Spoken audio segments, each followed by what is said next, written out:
Man, the PS1 really was the birthplace of horror games. It may not be where the genre originated, but it certainly is where it was fleshed out, diversified, and popularized. A lot of games would copy that tank control survival style that Resident Evil made so dang popular, and understandably so. There's a lot you can do with that, but occasionally we would see a game that would break the mold a little bit, trying out different styles of gameplay. And amongst those games was a little-known adventure horror game called Echo Night, one of Fromsoft's earliest endeavors, long before they were the high-profile studio they are now. While most of you surely know Fromsoft for their work on Bloodborne, Sekiro, and of course the Dark Souls games, they've been around much longer. Back in the late 90s, these guys are making their fair share of janky PS1 games, and despite their primitive nature, they usually had a unique enough appeal that would gather cult followings. Most notably the Kingsfield series and the first chunk of Armored Core games. They made a bunch of those,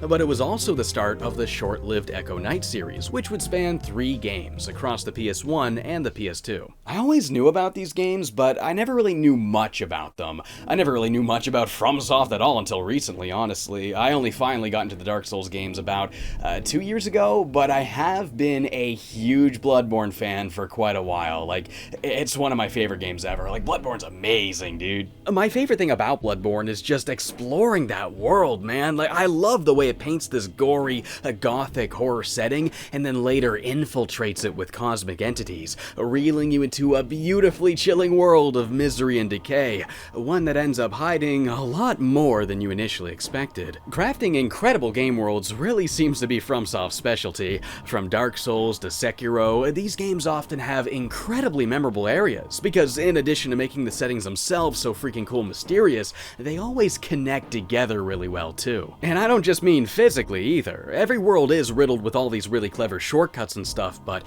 it's also not uncommon to make connections between different characters or set pieces or even events that happen throughout the game. They're so good at sprinkling all these little memorable things everywhere that really inspire people to play connect the dots. Fighting super cool enemies and exploring really well-made game worlds, that is what I play a FromSoft game for. But let's go back to a time where they would put their focus in just the latter, a slower game that fleshes out a small area through the lens of puzzle and mystery. While not as popular as the more survival and action-focused horror games, there was a good chunk of adventure games that explored the genre around the same time, a lot of which were point-and-clicks, having the player collect items, speak with a strange cast of characters, and solve puzzles. And while not a point-and-click like those games were, Echo Night most certainly lands in a similar category. It's instead played from a first-person perspective, but you can expect a focus on those same 3 things here. I think this is gonna be a pretty fun one, because like, not only do I want to see what FromSoft was doing before they hit it big with Dark Souls, but this is also a fairly different type of horror game, a little bit outside what I've done so far. The game opens up to a brief, pre-rendered cutscene that describes a little bit of backstory. Back in 1913, this cruise ship named the Orpheus and every passenger on board, it all went missing, and every investigation since turned up empty. 1937, 24 years later, you now assume the role of Henry Osmond, a man who receives a mysterious envelope from his missing father, containing not a letter, but just a single, tiny key. Without any idea as to what this could possibly mean, you receive a phone call from the local police department, asking for your cooperation in solving your father's disappearance. An officer escorts you to the crime scene, your father's house, charred black and decrepit, clearly an act of arson. He walks you inside and allows you to search the house for any clues that could lead to your missing father. The only info we're given is that our father was apparently an artist. The rest, that's on us to find out. And just like that, we're given the freedom to look around and see what we can find. Like I mentioned before, Echo Night controls through a first-person perspective. While you don't have the modern dual stick setup where one stick looks and the other one moves, you can use the shoulder buttons to strafe and move your view. Setup is kind of weird though, like L2 and L1 look up and down, that much makes sense, but I don't know, I had trouble wrapping my brain muscles around using R2 and R1 to strafe left and right. Luckily, you can change this if that's not your preference. The control scheme that Kingsfield used is also available. This one makes looking up and down L2 and R2, which took a little getting used to, but it was worth it because I vastly prefer having strafing mapped to left and right instead. Yo, there's a surprising amount of options for a PS1 game. You can toggle the subtle bobbing effect for walking, you can toggle the crosshairs, it changes the speed at which your character rotates, and the speed that your character walks at. You can even change the menu fonts and everything. This is cool. Man, it was really uncommon to get this much control over so many things back then. This is really impressive. While I'm sure some people might have turned off the crosshairs to better immerse themselves in the game's world, I prefer to have it on because it does a really good job of helping you narrow down your clicks, especially with how it'll turn green whenever you're hovering over something that you can interact with, so you're not just like aimlessly clicking around trying to figure out what you can click on and what you can't. You're able to use the triangle button to examine anything in front of you, getting a short chunk of text telling you what's good. A lot of times it'll just be a worthless observation that your own eyes probably could have told you, but other times you will find helpful info. The X button, on the other hand, will interact with whatever you're facing. You'll open drawers, you'll move smaller furniture, you'll press switches, etc. They really go out of their way to make a lot of the world interactable, even if it doesn't really serve a purpose. You can open up the toilets, turn the faucets on in the showers. It never does anything, but I always feel so inclined to do it every time just because I can. So with that said, why don't we take a look around? That key our father sent us in the mail, it opens up this grandfather clock which reveals a hidden part of the house. We find our father's diary, which whisks us back in time to the moment he wrote about. This is something that'll happen a lot throughout the game. You find this object that's meaningful in one way or another, and it'll warp you back to a significant moment in history that's relevant to that item, and by extension, relevant to the story. This book brings us back in time to when a young man confronts an older gentleman who's holding his granddaughter hostage on a train. As the man tries to stop him, he loses a duel and nearly dies. Grabbing his opportunity when the older man leaves the room, he climbs to his feet and explains to the granddaughter that her grandpa has been possessed by demons. He hands her a blue stone and promises it will protect her, and before parting ways, they exchange names. Crea Rockwell and Henry Osmond, your father. After another confrontation, the old man is revealed to own a knife that holds a red stone that possesses great power, clearly the thing that Henry wants to stop. And with that, we're sent back to the house. We get this short scene, a snippet of the story, but we don't have any context to go with it. Who are these people? What is that stone? What's the story here? We'll have to keep looking if we want those answers. Now that is a hook. I am into this, dude. Like, they set up such a cool mystery in such a short amount of time. It kind of gives me tabletop RPG vibes, like when you get a really good DM painting you such a fun scenario before chucking you in there head first. The game truly begins when you uncover this painting by your father, one that depicts the Orpheus, that ship that went missing 24 years ago, and in finding this painting, we're whisked away back in time those very 24 years to this Limbo, one where spirits of the ship's passengers and crew roam around aimlessly, unable to pass on because of their regrets, uncertainties, or unfinished business. Some of these ghosts are hostile. If you see one of them, you gotta run because they're gonna super kill you. Luckily, the spirits that take the shape of these shadows, these guys are peaceful. You can even talk to them, uncovering their worries, their aspirations, even taking up favors to ease their troubles, allowing them to finally pass on peacefully. Thank you for telling me. I will go to her now. Perhaps someone died before her son could make it back to her room, waiting for eternity for him to return. Where did my son go? Maybe somebody misses their old drinking buddy, willing to give anything to taste his good friend's signature drink one last time. Ed, I'd like to taste that drink of his again. Or a doctor whose crippling guilt of poisoning one of his patients prevents him from moving on. What poison? I don't know anything. This is what the game's all about. You explore the Orpheus for ways you can ease these troubled souls, some of which are optional and just give you a simple reward, but others are required to advance the story, and they will help you unravel that mystery. It's a really somber experience. It's really quite lovely. Like, there's something just really nice about learning about what these people were doing when their lives came to a sudden end, and helping to quench those feelings of unease that they held on to as they left the world of the living. This game does have a main plot line you will follow throughout it, but there's so many tiny stories happening all around it too, and a lot of these even connect back to the main plot in various ways. I guess if traditional chapter-based storytelling looks like this, I'd say Echo Nights is more like this. It's not just a single story, but rather an ecosystem of mini-stories. These interweaving characters, they're almost like the cells and tissue forming the heart of the bigger picture. They really nail the mood here too. Like, I really love the voice acting. The boy has died. They're by no means fantastic performances or anything, but they're still leaps and bounds better than what you'd usually hear on PlayStation around this time. Stop it! Don't open that door!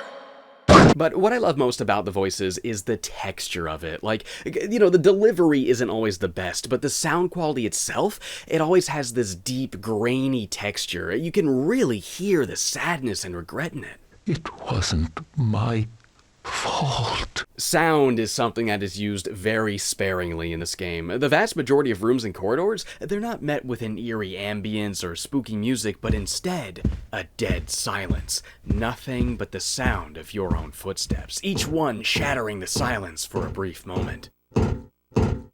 The lack of music is something that Fromsoft has always been kinda known for. Like their newer games usually rely on just diegetic ambience for the most part, often saving music just for boss fights or specific sequences. Well, it turns out this is something that dates all the way back to even their earliest of games. It's one of the many ways that Fromsoft was a little ahead of the pack. They understand that sometimes no sound at all can be even more effective than whatever spooky tracks you could put in there. The original 1974 Texas Chainsaw Massacre is a great example. While most horror movies would have a loud sound or impending music crashing into your eardrums when the killer makes their debut, Leatherface unexpectedly walks on screen without making much sound at all. I find this can be a lot more sudden and off-putting than when you just have music yelling at you, telling you to be scared, right? One time I kept hearing this periodic knocking, and it kind of put me on edge. I didn't know what it was, until I realized it was my own feet walking over these metal chunks on the floor. When I'm only met with the lonely silence of the Orpheus, it makes it all the scarier when I hear a sinister giggle or a deep groan slicing through the air. If you hear this, it's time to run. There's a ghost in the room and they're gonna kill you if you stay in there. Luckily though, these spirits don't seem to like the light, so you can make a room potentially more safe by flicking on a light switch. And this right here is one of the most brilliant things about this game. The controls are really clunky. Like again, you can only use the D-pad and shoulder buttons to move your viewing character, and since there's no sticks, there's no real way to smoothly face where you want to interact with. Instead, you gotta clumsily tap away at the buttons and pad until you line up the cursor. There we go. It is one of those magical moments in history where the limitations actually end up adding to the experience. It wouldn't be all that interesting if you could just smoothly walk over and hit each light switch with ease with smooth controls, but here, no, you enter this dark room and you are not safe until that switch is on, so you clumsily stumble and fumble your way around the room trying to hit that switch in a panic. Please hit it, oh my god! Oh, there we go. When you have to fight with the ever so slightly bulky controls, it sort of emulates this panic sensation. Like you're in a pitch black room, slapping your hands all over the walls trying to find the light switch. You're slapping your thumbs all over the controllers trying to get it lined up. You know what I mean? It's pretty cool, I'm not gonna lie. Sometimes the light switches won't work until you get the power of that area running, so you might have to grit your teeth and sprint into the room, making a mad dash for the key before the spooky little girl kills ya. It is good fun. I wouldn't say the game is like scary. It is an adventure game first and a spooky game second, I guess, but the game would give me those occasional scary moments between the exploration. Infrequent moments of effective horror, I guess is what the game goes for. Later on is when I found the encounters really started to get pretty spooky. While the earlier spirits don't actually chase you outside the room, they will later on. And since the power's out in this area, the game strips you of that comfort that you've always been able to chase. There's one particular encounter that really stuck out to me. It's so freaking cool. It is the only time the game forces you to scramble away from a chaser for a longer period of time. This old man's pursuing you through an underground labyrinth as you gotta figure out how to use this tablet key thing on the fly to get out of there. Like I'm just running around this place cluelessly fiddling with a stone tablet and the slot it goes in, I think with these stiff butterfinger controls, like please just get it in there, I gotta get away from this guy. It was thrilling, man. Like for an actionless PS1 game, I found this moment here to be incredibly good at what it does. I find a lot of horror games that chase me down like this, well, I know I just gotta run into a locker or something because that's what I learned early on and that's what I was taught that works. A singular, constant solution. I know just to do this every time, so I find it kind of hard to be scared, you know? But here, oh no, the game never made me do anything like this. Usually just leaving the room would work, but long into the game, this is like 5 or 6 hours in, mind you, they pulled that rug out from underneath me. That failsafe was gone, and I had to suddenly figure something out completely new in the moment before this guy killed me. It was invigorating. God, the sequence is brilliant. And they only do this one time. They only do this once. They line the knife up and take a careful, deliberate stab.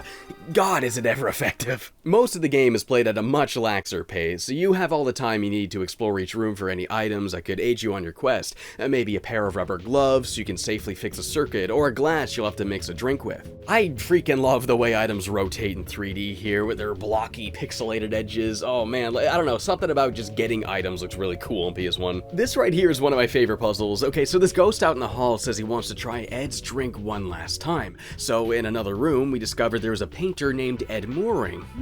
Okay, in the bar, there's a series of paintings, each one with a different signature. This one here signed EM. Alright, so behind the counter, we've got bottles labeled with the same characters that appear in these paintings. So what do we have in Ed's painting? Well, there's a man, there's an axe, and there's two snakes. Oh, okay, I see. One man, one axe, two snakes. That kind of practical observation involved in the very best of Silent Hill puzzles are commonplace in Echo Knight, but not just in relation to the physical objects in the room, but also the relationships between these characters. For example, you reunite this boy with his mother and that rewards you with an old film reel, and you gotta bring this to the man waiting to premiere a film from a young boy who never showed up, the boy from that quest being the same boy for this one. And in making that correlation, you not only solve the puzzle, but you learn one more thing about the dynamic between these characters aboard the Orpheus. One puzzle I found kinda cool but also kind of annoying was this one here that uses the day to night cycle. As time passes, the game will progress from day to night and so on. It's a really cool detail.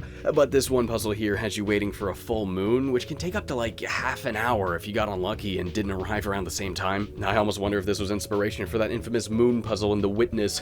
Who knows? Many times throughout the game, you'll once again find something that'll warp you back to a moment in the past, often simultaneously learning a new clue to the story and also collecting an item that'll let you progress. I always appreciate games that don't automatically use your items for you. Like here, if you want to unlock a door, you have to open the menu and actually click the corresponding key. You don't just click the door and have the game do that for you, and you don't just talk to NPCs and have the game pick the items you need for it either. This game even went as far as to make me write down Morse code for a puzzle. Yes, more of this, please. Like, I love keeping track of these things myself because I feel like I'm actually figuring it out. So if you're a fan of that sort of thing, Echo Knight does it fairly well. There's no hand-holding here at all. One of the items lets you use these sun plaques to warp to this room with a strange man, a medium who you can exchange those astral pieces you got for healing items. Thanks.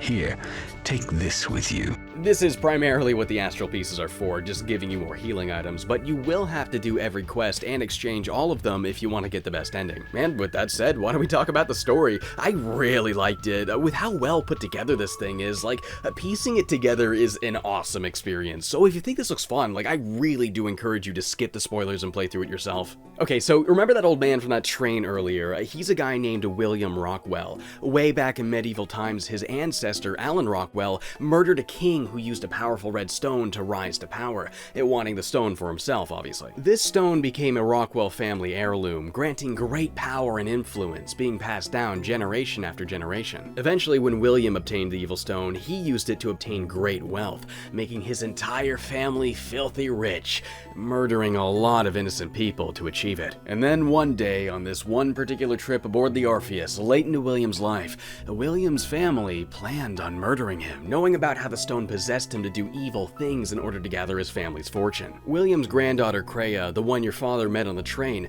she would continue Henry's effort to try and get rid of the stone that was possessing her grandfather. Over the years, many men intoxicated with greed would come for that stone, hoping to kill William to take it for themselves, just like his ancestor did with the king all those years back.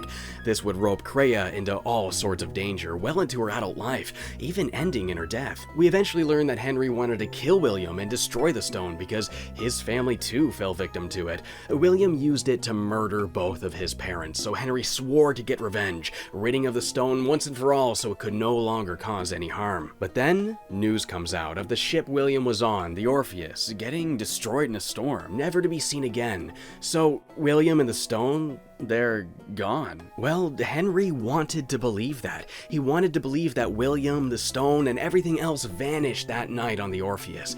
But that never gave him closure, so he found a way to be brought back to the limbo those souls who died on the ship resided, a moment where the Orpheus had time standing still, the very moment of everyone's death. Hopefully in going there, he'd be able to truly end it. This is why we got that key from our father in the mail. He went missing after going back to the Orpheus, so he left the mystery in our hands, hoping that we'd make our way there too, finally ending things once and for all. Now there's 4 different endings depending on your actions. The bad ending happens if you fail to escape the ship at the end. The Orpheus Limbo is dissipated in a beam of light, with you still on it. News emerges of you going missing after investigating your father's home, nobody ever discovering what happened to you, your father, or the Orpheus. Now if you escape the ship in time, but you didn't save every spirit on board, you get an ending where you do return home safely, but you find William's knife with a stone in it in the back trunk of the car, unveiling that the evil power of the stone still lives on. If you do save every ghost, the medium tells you when the time is right, he'll give the devil's red stone to you,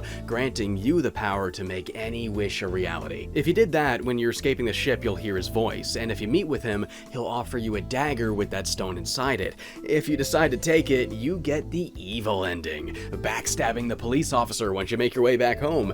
You now possess the red stone, and you're willing and able to do all the evil it takes to gain power, just like William. The best ending happens if you refuse to take the knife from the medium. Your ability to resist temptation befuddles him, but he wishes you a bright future. You then meet up with Kreia, finally making amends. The ship vanishes, and you return home knowing the stone can no longer hurt anybody, and that everybody aboard the ship has peacefully moved on, your father included. It's a really nice story. It is kind of simple in the end, but it's the way the story's told that makes it so engaging. When you watch all these flashbacks and see all these characters and you're trying to piece them together and you watch it all come together really nicely in the end, it's really easy to tell this is from a studio that's known for putting a lot of thought into the game's world. Getting the best ending is a huge pain in the ass though, and it's all because of this one side quest you have to do for it. It makes no sense, it takes too long, and it's pretty betraying of what you've come to expect from the game by now. Like, you help these people move on, you're helping to ease troubled souls. If only I could have given my wife a proper goodbye. If only I could have watched that kid premiere his film. If only I could watch my father atone for his sins. If only somebody would come into the casino and play roulette with me for no reason. Why do I have to do this? Why do I have to do this? Why do I have to do this? So throughout the game, you gotta find these claim tickets, which you can bring to the casino to trade for chips. And then you gotta bet enough of these chips on roulette, and you gotta win enough of them back, and then they let you play blackjack, and then you gotta play blackjack for a long time to win enough chips in that game too. If you do all of that, the casino staff moves on, and you get the 3 final optional astral pieces, and then you can get the best ending. But like, why would that help them move on? Why would a stranger winning a bunch of blackjack and roulette do that for the casino staff? Like, wouldn't it be better for the casino if I lost? Why do I have to keep gambling over and over, leaving the results to total chance in order to get the best ending? I would just bet all my chips on a single number and do that over and over until I ran out of chips, and then I would just reload my save. I did that for like 2 hours until I finally got it. Like, what is the logic behind this? Why do I have to waste hours of my life at a casino to get the best ending in Echo Night? I could be outside exploring the ship for mementos. I could be speaking with the dead, resolving loose ends, and putting minds at ease so souls can pass on. Oh no, sorry. I'm too busy at the roulette table gambling my life savings away, staring at that colorful rotating table, bored out of my mind as I just wonder and wonder, why am I here? What am I doing? Say the word casino to any Echo Night fan and they'll know exactly what you're talking about. Man, they just really couldn't have let this game release without making you do something stupid, huh? Obviously, it's no reason to love the game any less. It's a fantastic game, but buddy, if you want to get 100%, you better prepare to spend a couple of hours wasting your life in a casino. Which I did, because Echo Night is a lovely video game. It carries this comfy, endearing sadness the whole ride. It's not a game that'll make you cry, but it's one that'll give you a warm sense of satisfaction as you find closure for the dead around you. And I find that makes the closure of your very own tale, smack dab in the center of it all the more satisfying. Man, this game really clicked with me in a major way, and honestly, it actually reminds me a lot of one of my all-time favorite games. I don't think I've ever brought this game up in this channel, but I sure as hell use the music from it constantly. And that's kind of been in the background since the day I started this channel. There's a DS game called Hotel Dusk. It's one of my favorites. It's kind of like a spooky version of that. Just replace the hotel with a ship and replace the residents with spirits. During Kyle Hyde's journey seeking closure on his old partner who went missing, he stumbles into bringing closure for the people around him, and by extension he uncovers more of the mystery. If that sounds like your cup of joe, then Echo Knight is a must-play. As far as adventure-driven games go, it holds up really well, and while I don't think anybody who worked on it directly worked on Dark Souls or Bloodborne, you can still see Fromsoft's budding philosophies as a studio taking form, which would continue to influence their work to this very day. Unfortunately, the only legal way to play this is by getting it on PS3. I mean, it is only $6 on the PS3 store, but if you don't have a PS3, your only other option is getting it online, and like a lot of games from the time, that costs way too much. I guess if you have a PSP or a Vita or a PSTV even, you could also play it, but I don't know, I feel like we're getting to a point where companies really gotta start doing a better job at preserving their old games and making them available. It really should be brought to modern platforms and Steam or something, because nobody should ever have to pay this much just to play an old game. But if you can find some way to play it, even if emulation's your only option, I'd say go for it, dude. Like, I really like the puzzles and the story, and the whole general vibe sat really well with me. It's a really cathartic and soothing game to play through, with the occasional good scare too. That casino chunk is hell and a half, and I could have done without that moon puzzle, the one that had me waiting for way too long, but hey, it's just some of those dumb old game things we all had to do, you know? Mention Echo Knight and Roulette to any old Fromsoft fan, and you've got a fun conversation right there. God, what a cool game, man. Like, I really loved Echo Knight. I think it holds up wonderfully well. So much so that I kinda really want more. And I'm in luck. Immediately after, they made a sequel, one that never got localized. Next time, we'll be taking a look at the Japan-only Echo Knight 2. Will it hold a candle to the first one? Will it kinda be the same, or will it be a little bit different? Why don't we find out next time?